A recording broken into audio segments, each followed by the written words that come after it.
SBC Media. Welcome to the iGaming Daily Podcast, analysing the news from the betting and gaming industry all over the globe, supported by Optimove, the #1 CRM marketing solution for the iGaming market. Within the gaming industry, we hear success stories of the regulated market. There's record handles, it cracks down on black market activity, and the rapid proliferation of sports betting across the majority of states suggests that this is something everyone in the nation wants. But a growing pile of stories from mainstream media question if this is all too fast and too soon, including a segment on Last Week Tonight earlier this month. There's a new book, Losing Big, that explores how we went from sports betting in simply Nevada to sports betting basically everywhere in 5 short years and questions whether or not that is a good thing. We're going to speak with the author today on iGaming Daily. iGaming Daily is brought to you by Optimove, the #1 CRM marketing solution for the iGaming market. I am Jessica Welman, managing editor of SBC Media, joined by Losing Big's author, John Cohen. John, you have a lot of credentials that I'll have to be honest, I don't know if I could rattle them all off the top of my head, that I will just kind of turn to you to give people some context on who you are and why you wrote this book. Yeah, my credentials are I ran a high school picks pool in 2007 at Gann Academy in Waltham, Massachusetts. Of course, Mass. Yeah, I didn't win. Sense. I didn't win, just for the record, but yes. And of course, Massachusetts. I have a PhD in history, and that my dissertation that became my last book is on the American state lottery system. And that is sort of how I fell into gambling as a topic, and then sort of was through the press tour for that book. Sort of after the Murphy decision was how I came to sports betting. And I felt like someone needed to write a book about it, and might as well be me. Yeah. And it drops April 1st. April 1st. Somebody got an advanced copy. Thank you very much. That I have marked up and highlighted. We're an industry podcast, and I've just got to say, like, I was telling John I was reading this book in a casino on breaks in poker tournaments, and everyone's like, God, how tilted are you that you're going to read a book called Losing Big, America's Reckless Bet on Sports Gambling? The title sounds very kind of anti-gambling, and I think there are plenty of parts of your thesis that suggest that the particular situation we are in with sports gambling is not ideal, but it's not an anti-gambling book. Yeah, I mean, I'm personally pro-gambling. I don't I haven't done a lot of sports betting recently, but I definitely watch sports with I think the Celtics line is too high or whatever. I definitely am how I would not have written this book and would not be interested enough in the topic purely as a diatribe against an industry because I hate it and think it's evil and stupid. To your point about the title, I think the key word there is reckless. I think it was worthwhile to take a bet on sports gambling. I think sports betting should be legal, but I think sort of as you were alluding to, the particular ways in which it was unfurled and how fast it was unfurled and the protections or lack thereof that came with it, that's sort of the problem. And that's the cause of the problem we're in, not the sports betting in and of itself. Yeah, it was kind of that perfect storm. You had the Murphy decision, you then have a pandemic, and then we just accelerated so quickly. And as someone who has to write nothing but legislative stories at the beginning of the year, it is just crazy how quickly things came about. The chapter for me that I just learned so much about an area that I love kind of hearing about, which is kind of how the sausage gets made in state legislatures. You do a chapter that kind of focuses specifically on Colorado and how Colorado's sports betting came to be. Just as a writer, I'm curious, did you just say, I want to do a specific state, or were you researching and people just kept bringing up Colorado? How did the chapter even kind of come about? Yeah, that's interesting. So talking to my editor, we really had we decided on 2 options. It was either going to be one state and just a deep dive on one state, and sort of as you know, as you'll know, but no one else will know, it is sort of unique in the book that there's one state that's sort of the focus of one chapter. This is the only one that does that. So it was either let's just pick one state and do a deep dive, or let's pick one company. Presumably it would have been FanDuel or DraftKings, and look at their work in a bunch of different states, but it's sort of basically the one story, one company. And I think that the state one just was more resonant and just felt better and worked better. And Colorado I picked because I talked to a couple people who independently of, you probably know all of them, but independently of one another, a bunch of people, I was asking like, okay, what's an interesting state that might be a state that is interesting in that it reveals the degree to which the industry played a part in the crafting of both legislation and regulations that guided that brought sports betting to life. And again, independently of one another, multiple people recommended Colorado. And I think it ended up being fortuitous in part because it was other than California and Missouri, I think it's the only state that had a ballot referendum in addition to a legislative fight. So there were like basically 3 steps to the process. It has to pass legislation, then it needs a referendum, which is like obviously a public facing campaign, and then it needs the regulation. So there's sort of 3 parts of the story, each of which, as I tried to show, the industry like really got its talons into the process. Well, and I remembered very vividly writing about the early goings of Colorado, and I had kind of the same reaction you did when we started seeing revenue reports for the first time, which is, for those who are unfamiliar, Colorado has a very favorable situation for sports betting. It's a 10% tax rate.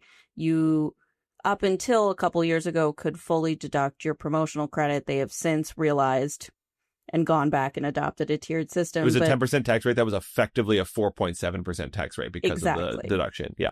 And, it was this whole, we're going to do this for water, the water project in Colorado. And then the first numbers started coming in. We'd seen it in Pennsylvania with the promo credit. I knew that this was like a huge deduction that people could take, but you were still talking about 26% versus 10%.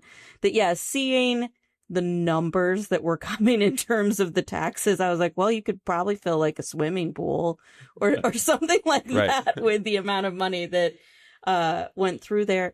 I thought it was so interesting too that it's just kind of indicative of everything else. We were talking about this on a previous pod just last week. Is there kind of a balance though that you do want the industry's feedback in any industry that you're going to build legislation around? But, how do you balance that and make sure that it's not, there was a Texas bill 2 years ago that was, it was truly like 5% tax, full promo deductions, 10%. I was like, oh, pay us to come offer sports betting in your state, And we've seen a lot of states kind of revisit tax rates and revisit things. Do you think this comeuppance is happening legislatively where they're like, okay, maybe we need to go back and rethink some things? Maybe comeuppance is too strong of a word, but certainly a revisiting. And you alluded to the pandemic and the swimming pool money that Colorado got was like literally all on Russian ping pong because they launched in May of 2020. And so the degree to which the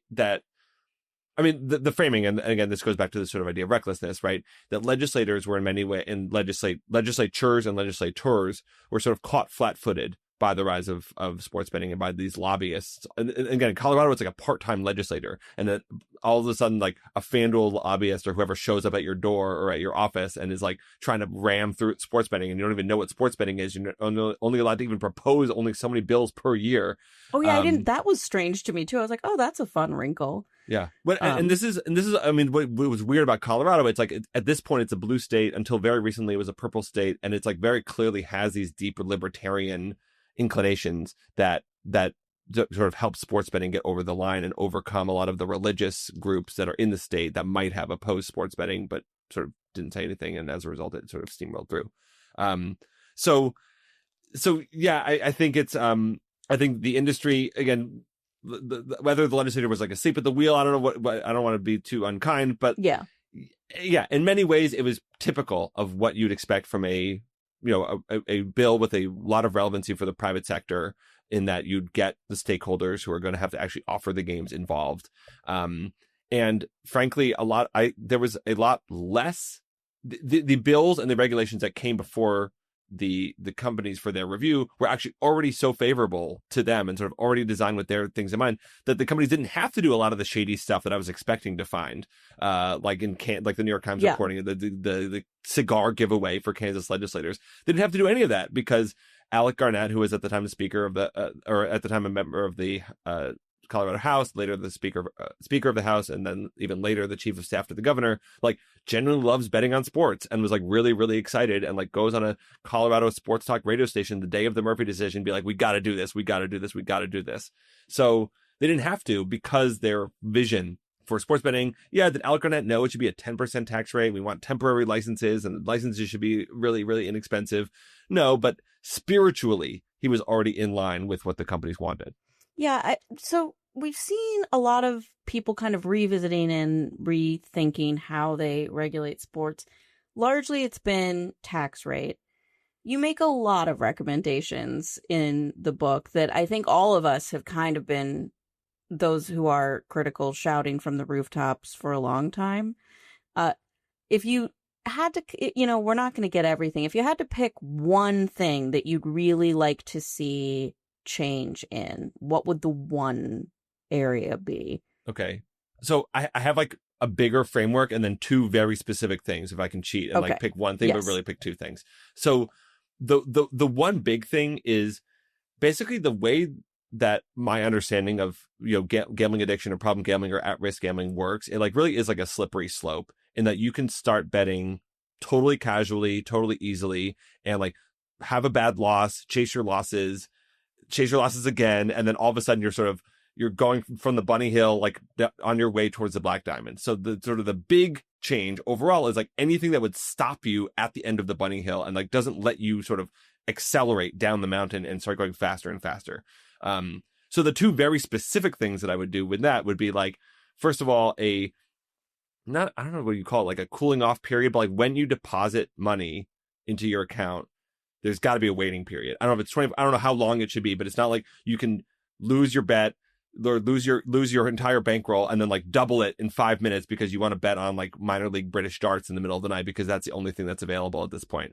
It's like when Homer Simpson goes to buy a gun and they have to tell him it's like a 5-day waiting period and he's like, 5 days, but I'm angry now. It's like, no, maybe there's a point and like to that delay. So that's sort of, again, something that I think would stop people as before they sort of pick up too much steam going downhill. And then the other sort of version of that is something for young people specifically, like, and again, a representative of a major sports book that I talked to said they've been batting this around, and Flutter has this in the UK of a limit on people who are under the age of 25. And just like they start their account with limits, and only through safe betting practices over however many months or years do they unlock higher limits, longer time limits, and such and such. So that's, again, for people whose prefrontal cortex are not quite developed yet, maybe like a way to like they need an even like shallower bunny hill, and a way to sort of stop them even lower. So again, I'm picking two, but like it's really all of the same spirit, and I hope that's you're not going to kick me off the podcast for cheating. No, I was thinking you were in the area of, my guess was going to be something VIP, but you're still in the same kind of area where I thought we'd land. You did discuss VIP a lot. I was shocked to learn that this person was hired by a sports book who was like convicted for gambling related charges, right? I don't think he was I think he was I don't think he was convicted, but he told me he made a point in his interview. He was like, I'm going into my interview for this VIP. He became the VIP host for the state of Connecticut for FanDuel. And he was a bookie for a long time, or a runner effectively for a bookmaking operation in New York. And he told me, he was like, I basically decided I was going to go in and tell them, like, rather than try to hide it and try to pretend that I wasn't. And it seemed like they didn't care. Or maybe even it was an asset because he got hired. SBC Leaders connects the gambling industry's top-tier operators and associations to share the best ideas, collaborate on solving the biggest issues, and push innovation throughout the betting and gaming industry. If you're an operator and want to join the discussion, visit sbcleaders.com for more information. Yeah, I mean, we've seen, the data indicates that the vast majority of profits come from a very small population of people who bet an enormous amount.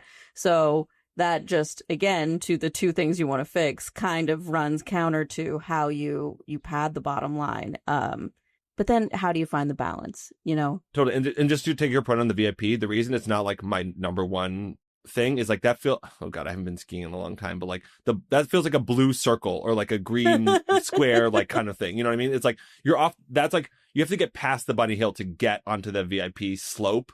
And then maybe it's even like a black diamond thing, like the mountain's already really steep. And I think we could stop people before they start betting so much. Before they like parasail down and skis onto a thorny rocky mountain. And sure, you've been skiing. It sounds like more recently than I have. Yeah. No, skiing and snowboarding terrify me. I had snowboarded once and I was like, this is easily the top 5 most miserable thing I've ever done in my life. Well, you can tell from the metaphor that I have been skiing, but Yeah. don't really understand it as well as I probably should. Yeah. I'm curious, we've talked about guardrails in the regulated space. I feel like I don't go a day without writing about unregulated markets right now, like sweeps and event contracts. I'm just curious, because you are a researcher, have you kind of looked into the event contract space in particular and seen, is this kind of creating the same dopamine hit and same, even if it's technically not sports betting, is, just financial trading in general and all those things. We see a lot of crossover in it. So have you looked at that space at all? Yeah, I'm starting to now, and I love Dustin Gauker's one of his recent newsletter headlines was like, what's even the point of sports betting laws anymore? Or I'm butchering it, but it was like basically some version of that. I would say this is actually not specific to sweeps or prediction markets, but this was part of the context of the book and of sports betting is even starting the book and talking to some folks, it was sort of clear that I was already behind the times and iGaming was the next thing, and or I guess now it's iGaming you would throw sweepstakes in there and maybe prediction markets too, and sports betting is kind of old hat and is sort of what the companies are using as sort of their Trojan horse to get to iGaming in many ways. So even as I was writing this and even as I'm now doing press and be oh, sports betting, there are all these problems, we should fix it, blah blah, but I'm is this actually just the molehill, and there's this other mountain out there that we're not even thinking about? Not to continue our geographic mountain metaphors. Yeah, oh god, this is a mixing of metaphors. But I so I haven't dug into sweepstakes and prediction markets specifically, but it does seem to me sports betting has always been just part of this bigger story of the American, let's call it the normalization of gambling, and I'll throw crypto and Robinhood and day trading and other sort of risky behavior sort of onto that pile. And it just seems like a natural continuation that we would have sweeps, whether they should be legal is another thing. Prediction markets, whether they should be legal in all 50 states, apparently without any state regulation.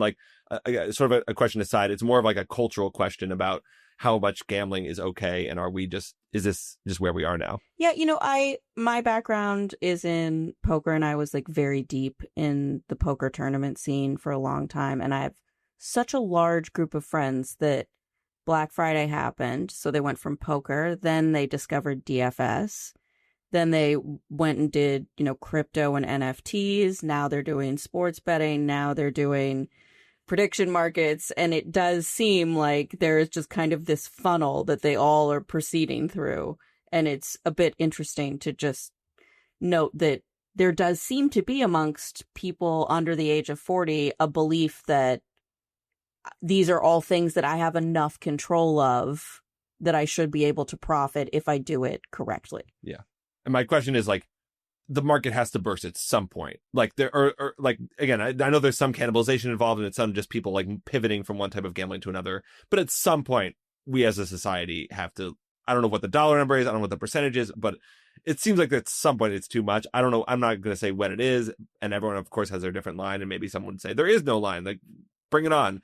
But it feels like we're approaching a tipping point, again, either whether politically or culturally. Yeah, I think kind of my last question for you. You mentioned iGaming. As someone who has watched all these hearings, it seems like lawmakers, at least, are getting kind of hip to the idea that they kind of let sports betting in without questioning it too much. And so with iGaming, we've seen increased scrutiny around responsible gambling practices. How much economically is this actually going to help? It's not enough to just have tax dollars. It's, are you creating jobs? Are you leaving the money in the state? And they're being a little tougher on them. But on the sports betting side, we continue to just, as an industry, seemingly feel very insular about, well, we know that we're doing it right and we know that we're succeeding, and ignore that John Oliver bit and that SNL skit and that 60-minute story and those New York Times. I could go on and on and on. And my book. Please ignore my book. Yeah. Yes, and your book. Yeah. And what do you think the industry ever, is the wake-up call coming? What is it going to take? This was really frustrating part of my reporting and conversations with folks at the AGA or at FanDuel and these companies was even presenting like the studies that, you've seen that get cited all the time about, financial insecurity and the correlation or between a state's legalization of online sports betting and the effect on low income communities in particular. And it's just, there's some wall there, and there's like some refusal to sort of acknowledge or understand. And it seems like no amount of evidence will ever be good enough sort of to convince people in the industry that like they could be doing better and that RG isn't enough, and that really truly like there are problems that are happening. And I know they people tell me all the time they don't want to be like tobacco. They don't want to be like tobacco in going back to the 80s and 90s and just like denying the association between lung cancer and cigarettes. And they don't deny the existence of problem gambling or like the fact that problem gambling exists, and yet conveniently, whenever evidence of harm, whether it's problem gambling or not, is like presented to them, there's always some backdoor. There's always some issue with the reporting, issue with the study, issue with the poll, issue with this that just makes them fundamentally incapable. So whether they like personally, I don't know if they're ever going to sort of come to that realization of themselves. I would love for them to self-regulate. I would love to not have to go through government. Government can't do anything anymore. Like, why should we count on Congress to like legislate and like pass the Safe Bet Act or any other version of it? Like, we should not come to that. These companies should be able to self-regulate, and I would way prefer that they do so. But it just seems, from my conversations with them, unlikely that they will. No, I mean, the GRIT Act is a great example of one where I was like, guys, this is such a layup. Right. You're paying this tax anyways. Dina Titus has tried to repeal it for 15 odd years and never gotten out of the gate. Just say, yes, we'll take the federal excise tax and put it towards sports betting or put it towards RG. And you could take this huge PR win. You can create a meaningful amount of money for RG. And it's just like, no, we're not losing this battle. I think all they want is PR wins on RG. It seems like not actual wins. Like the my stat sheet thing from the NFL, like DraftKings, like, oh, like half of our players, or maybe it's FanDuel's, like half of our players use their like my stat sheet to look at how much time they spend on the app and how much they bet. It's like Apple boasting about their screen time thing, which has never limited anyone's actual screen time in any meaningful way. So I would love for them to be more involved and more accepting and more sort of clear-eyed about the evidence. And it just, from my conversations with them, I'm curious from yours as well, but it seems like they're just not there yet. Yeah, same conversations, but don't forget my favorite. But look, the black market. I mean, the black market is real, and they're right about it, and I reckon, yes, you know what I mean?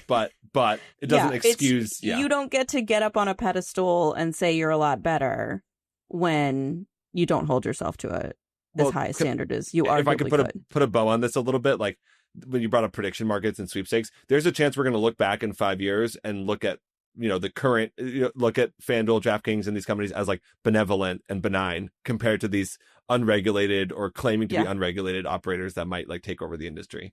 Losing bigger, coming soon to a Barnes and coming in Noble 2028. Yeah. So, okay, guys, it's called Losing Big.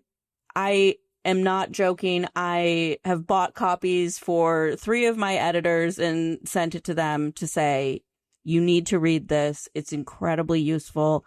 Even if you're in the industry, I learned so much from this that I didn't know before.